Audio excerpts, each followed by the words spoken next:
మాజీ సర్పంచ్ గారు మరియు ఒక బీఆర్ఎస్ నాయకుని పైన వ్యక్తిగత దూషణలు ఇవ్వడం జరిగింది. మరి దీనికి అర్థం ఏంటిదో నాకు అర్థం కావట్లేదు.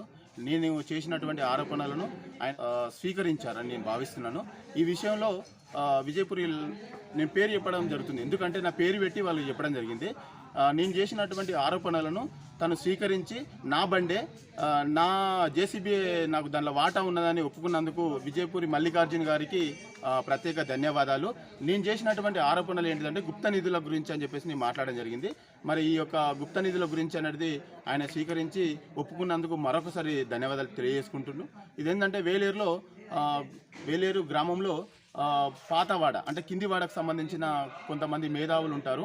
మరి ఆ మేధావులకు గుప్త నిధులు ఎక్కడుంటాయి అనేది వాళ్ళకు తెలుసు. కానీ మరి ఆ తెలిసిన విషయాన్ని వాళ్ళు డైరెక్ట్గా అమలుపరిచి తన యొక్క మిషన్ తోటి పోయి గుప్త నిధులు తీస్తున్నాం అనేది చెప్పకనే చెప్పినట్టుగా భావిస్తున్నాను. ఇంకొక విషయం ఏంటంటే తన యొక్క ఆరోపణలు కూడా తక్షణమే విరమించుకోవాలి. నేను నా వ్యక్తిగతంగా ఉంటే నాకు వ్యక్తిగతంగా ఉంటే నన్ను తిట్టండి, అవసరమైతే ఆ ఊరు గురించి నన్ను చంపండి, నేను చనిపోవడానికైనా రెడీ. కానీ నా ఇష్టదైవం నా కుల దైవం పెద్దమ్మ తల్లి గురించి నువ్వు మాట్లాడడం జరిగింది. దీన్ని వేలేరు గ్రామ ప్రజలు కూడా చాలా అంటే చాలా ఆలోచిస్తున్నారు. ఎందుకంటే తనకి ప్రమాణాలు ఇమానాలు చాలా అచ్చొచ్చిస్తున్నట్టున్నాయి. మళ్ళొకసారి ప్రమాణం కూడా చేయడానికి కూడా రెడీగా ఉన్నారు.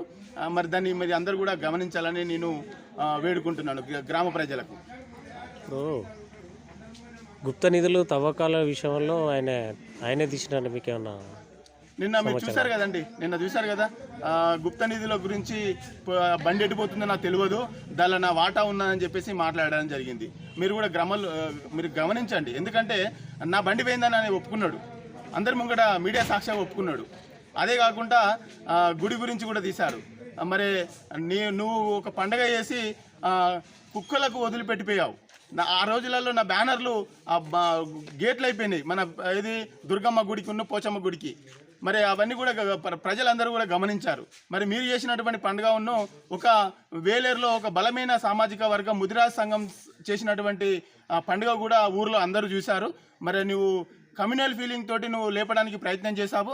సరే, అది నన్ను అంటే నేను భరిస్తా, కానీ నువ్వు కులాన్ని కూడా నువ్వు దూషించినావు, కులాన్ని కూడా తీసుకొచ్చినావు. నేను బరాబర్ చెప్పినప్పుడు కూడా నేను ముదిరాజు బిడ్డనని గర్వంగా చెప్తున్నాను, గర్విస్తున్నానని చెప్పినాను. కానీ నువ్వు నన్ను తిట్టినవు, కులం లేవాలి, కులము ఇట్లా అట్లా అని చెప్పేసి నేను ఈ రోజు కూడా చెప్పలేదు. దాన్ని మీరు అందరూ కూడా గమనించాలని కోరుకుంటున్నాను. ఇప్పుడు లక్ష్మణ నాయక్ విషయంలో కూడా భూమి గురించి మాట్లాడినావు కదా, ఇప్పుడు ఆయనకు సంబంధించిన అదే భూమి ఆయనదేనా, లేకపోతే ఆయనకు భూమి ఎక్కువ తక్కువ ఎట్లా వచ్చిందని మీరు అభియోగం చేసినారు? వాస్తవానికి నేను ఆ వీడియో చూడలేదు. ఎందుకు చూడలేదంటే కొంతమంది వ్యక్తులు కొన్ని కులాలను అడ్డు పెట్టుకొని దాన్ని అడ్వాంటేజ్ తీసుకొని ఎన్నో విధాలుగా ఇబ్బందులు పెట్టడానికి ప్రయత్నం చేస్తారు. మరి ఆ నాయకుడి యొక్క పూర్వం గ్రామం అయినటువంటి లోక్యతండ గ్రామం సంబంధించిన వ్యక్తి. మరి అక్కడ ఆయనకు చాలా అంటే చాలా ఇబ్బందులు ఎదుర్కొన్నారు. ఎందుకంటే తను చేసినటువంటి ఆ యొక్క ఆగడాలకు ఆ ఊరు గ్రామ ప్రజలు చెక్ పెట్టి అక్కడి నుంచి వెళ్ళి తరిమితే మా ఊరికి వచ్చి ఇక్కడ ఒక ఇల్లు కట్టుకోవడానికి ప్రయత్నం చేశాడు. మరి అది కూడా మీరు గ్రామంలో ఉన్నటువంటి ప్రజలందరూ కూడా గమనిస్తున్నారు. మరి నువ్వు ఒక 20 ఎకరాలు 15 ఎకరాలు ఉన్నటువంటి ఒక పెద్ద భూస్వామివి. మరి నీ భూస్వామికి 2 ప్లాట్లు ఇవ్వడం జరిగింది. ఇంకొక విషయం కూడా చెప్పినట్టుగా నా సన్నిహితులు చెప్తున్నారు. 1994లో నేను ఇల్లు కట్టుకున్నాను, ఆ ఇల్లు కట్టుకుంటే దానిలో కూడా నీ ప్రమేయం ఉంది, నువ్వు ఆ రోజు బ్లాస్టింగ్ చేసినావని అంటున్నారు. నా డేట్ ఆఫ్ బర్త్ 1991. మరి నీ 3 సంవత్సరాలకి నీ ఇల్లు కొట్టినా అని చెప్పేసి నేను మీకు ఒకసారి గుర్తు చేస్తున్నాను. ఇట్లా ఇల్లు కొట్టుకున్న పోతే పూర్వం నీకేమన్నా శత్రుత్వం ఉన్నదా? నా పూర్వజన్మలో నాకేమైనా శత్రుత్వం ఉన్నదా? నేను మాట్లాడింది ఏంటిది? ఇంకొకటి ఏంటంటే నేను ఆరోపణ ఏంటంటే నువ్వు గవర్నమెంట్ భూమిలో ఇల్లు కట్టుకుంటున్నావు అని చెప్పేసి నేను చెప్పినా తప్ప నేను నీ ఇల్లు బాటలు ఉన్నదా, నీకు అడ్డం కడుతున్నావు అని చెప్పలేదు. మరి అధికారులు తక్షణమే స్పందించి నోటీస్ కూడా ఇచ్చినని చెప్పేసి నాకు సమాచారం ఇచ్చారు అధికారులు. ఈ భారత రాష్ట్ర సమితి మండల కమిటీ తరఫున మేము అధికారులకు విజ్ఞప్తి చేస్తే ఆ విషయంలో దాన్ని సుమోటోగా స్వీకరించి వాళ్ళు నోటీస్ ఇవ్వడం జరిగింది. దీనికి ప్రత్యేక ధన్యవాదాలు. ఒకవేళ ఆపుతేనో ఆపని, లేకపోతే మాత్రం తప్పకుండా మా గవర్నమెంట్ వచ్చినాక మేము చేస్తాం. తప్పకుండా మేము చట్టపరంగా చర్యలు తీసుకుంటే మేము చట్టపరంగా వెళ్తాం. కానీ నువ్వు వ్యక్తిగతంగా చెప్తున్నావు. ఇంకొక విషయం, నా మీద చాలా ఆరోపణలు చేసినట్టుగా మన సన్నిహితులు చెప్తున్నారు. ఏమంటున్నారంటే ఉద్యోగాలట, అదేందో నాకు అర్థం కావట్లేదు. ఉద్యోగాలట, కూరగాయలట, లేకపోతే సాఫ్ట్వేర్ జాబులట, ఏదో ప్లాట్లంట. వేలేరు గ్రామంలో ఉన్నటువంటి ప్రతి ప్రజలకు తెలుసు నేనేంటిదో, నా యొక్క వ్యక్తిగత ప్రొఫైల్ ఏంటో తెలుసు. నేను ఎవరికి కూడా నేను చెప్పలేదు. కూరగాయలు ఏందో, ప్లాట్లు ఏందో, ఇండ్లు ఏందో నాకేం అర్థం, సాఫ్ట్వేర్ జాబ్లు ఏందో తెలియట్లేదు.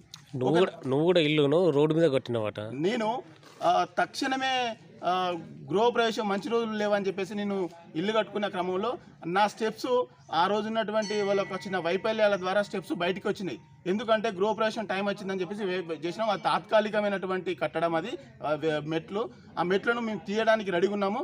దానికి సంబంధించిన పర్సన్ కొద్దిగా అప్పుడు చేసినటువంటి వ్యక్తి మళ్ళీ రావాలనే ఉద్దేశంతో ఆపినాం. దాన్ని మేము తీయడానికి రెడీగా ఉన్నాము. మేము ఎట్టి పరిస్థితుల్లో కూడా అలాంటివి చేయము. నీ కష్టపడి కొనుక్కున్నటువంటి ప్లాట్ అది. నీది 2 ప్లాట్లు రాయించుకున్నావు. 2 ప్లాట్లు రాయించుకొని కడియం సిఆర్కి సంబంధించిన అనుచర విభాగానికి నాకు ఇంత బలం ఉన్నదని చూపించుకోవడానికి ప్రయత్నం చేస్తున్నావు. ఇంకొక విషయం ఏంటంటే, మీకు ఎవరైతే జాబులు ఇస్తారో, జాబులు ఇవ్వలేదు నాకని చెప్పేసి మిమ్మల్ని ఎవరు ఫిర్యాదు అయ్యాలో వాళ్ళకు మీకు ఒక 2 రోజులు 3 రోజులు ఇయ్యను, ఒక 10 రోజులు టైం ఇస్తున్నాను. వాళ్ళతో నువ్వు దయచేసి వాళ్ళందరం కలిసి మీరు అందరి సమక్షంలో నేను చట్టపరంగా నేను శిక్ష అర్హునిగా కావాలని నేను కూడా కోరుకుంటున్నాను. వాళ్ళతో నువ్వు ప్రెస్ మీట్ పెట్టాలి. ప్రెస్ మీట్ పెట్టి భూపతి రాజు నాకు ఈ ప్లాట్లు ఇవ్వలేదు, భూపతి రాజు నాకు జాబులలో గిన్ని పైసలు తీసుకున్నాడు, భూపతి రాజు నన్ను రోడ్డు మీద వేసిండు, భూపతి రాజు నాకు అన్నం పెట్టలేదు అని చెప్పేసి మీరు తక్షణమే వాళ్ళతో చెప్పియాలని నేను కోరుకుంటున్నాను. దయచేసి చెప్పియాలని కోరుకుంటున్నాను. ఈ విషయంలో వ్యక్తిగతంగా వచ్చినా కాబట్టి నా పార్టీకి సంబంధించిన ప్రతినిధులను కూడా నేను వద్దని చెప్పినాను. మీ సమయం వచ్చినప్పుడు మీరు సామాజిక వర్గం సంబంధించిన వాళ్ళే అన్నీ కూడా పరిలోకి వస్తాయి. మీకు సంఘం ఉంటుంది, మాకు సంఘం ఉంటుంది, ప్రతి ఒక్కరికి సంఘాలు ఉంటాయి. ఆ సంఘాలు ఏ సంఘాలు ఏం చేస్తారో, ఏ సంఘం ఎట్లా తరిమి కొట్టిల్లో అందరికి కూడా తెలుసు.